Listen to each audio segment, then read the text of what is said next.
And we begin another incredible week of learning Hachzeg Musar Yomi, continuing to learn Sha'ar HaBitachon by Chovos Halevavos Rabbeinu Bechayai.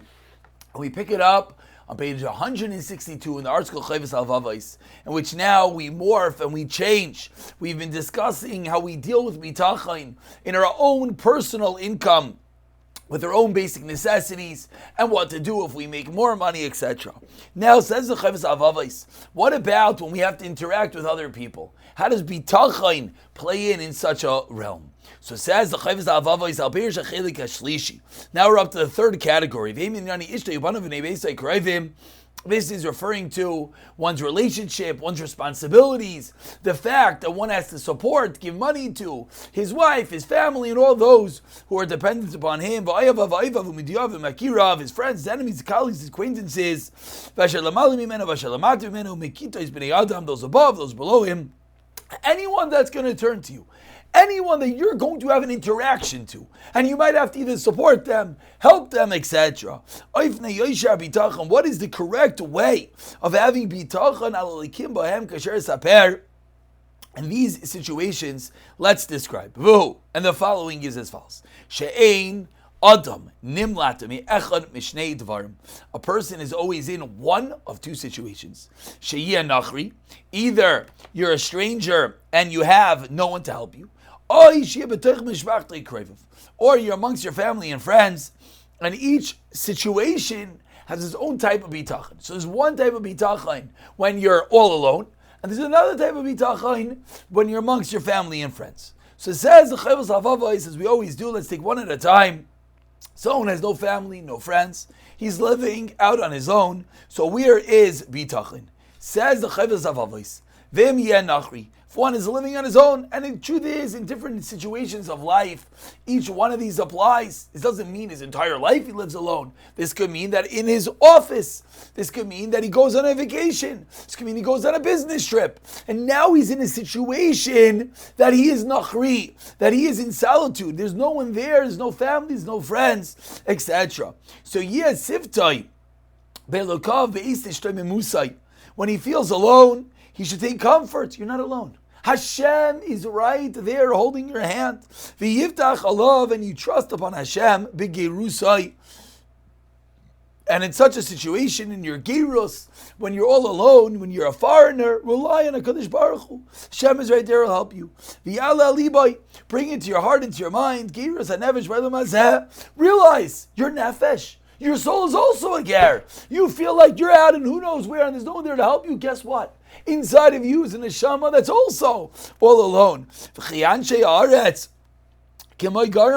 And all the people in the world, in reality, what are we all? We're all foreigners in this land at some level. As a pasuk in Vayikra teaches that Hashem says that your geir meant shavim, your sojourners, your temporary residence with me. And think further. Anyone who has relatives, in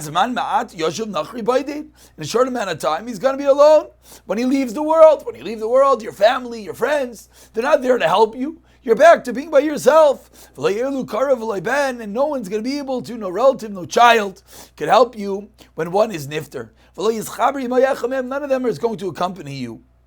So says the Chovos Halevavos, when one is alone, you take comfort in the fact that Hashem is with you. You have the realization that we're all in reality sojourners. Our neshama is, and all people on this world are. And with that, we can come to the level of realizing, okay, we're alone. After 120, we're going to be alone also. So right now, let's start realizing that Hashem is there to help us in every situation. And after you realize this, what should you think? That now, you don't have a big burden. Because once you have such a realization that even when you're all alone, you're not alone. That we're accustomed to being all alone. and we're not alone, because Hashem is there with us, then realize that one of the benefits that Hashem has given us is the fact that we have the other area, that we have family and friends to be there with us. Because if one was busy running after matters of this world always, in reality, it would be easier if you have no one to support. You're all alone. And without anyone to support, in reality, you should be calm. And you should have more money as well. The cost of a family, the cost of friends is incredible. And if he strives for perfection in Achriyusai, after 120, so you're going to be busy, you'll learn, etc.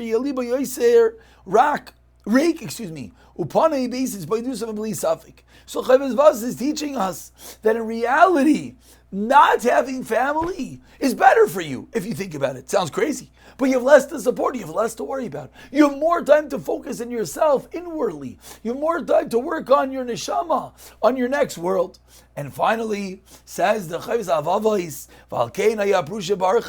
therefore the Prushim, those who, the aesthetics, those who are high and lofty levels, they would run away, they would escape. They would go up to the mountains. Why? So their hearts, their minds could focus on serving Kadosh Baruch Hu.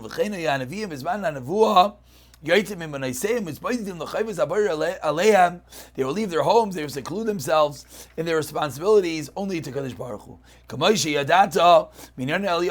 As we know from the story of Navi with Elisha, that it says about him, Pasuk in Malachim teaches us Eliyahu was plowing with 12 oxen, and he was with the 12th. Like even Sharamaz Eliyahu bim 8 remez. As soon as Eliyahu gave a remez to him that he was a Navi, Elisha understood and said, let me go after you. And the pasuk concludes, and Elisha went after Eliyahu and he helped him. So what do we see? That Elisha, we see clearly that he understood Eliyahu was an Navi, and therefore the only way to get to that level was via the seclusion. So we're seeing something very incredible, that without the family, without the obligations, one would feel empty, one would feel alone. In reality, it's hafuch. It's exactly the opposite.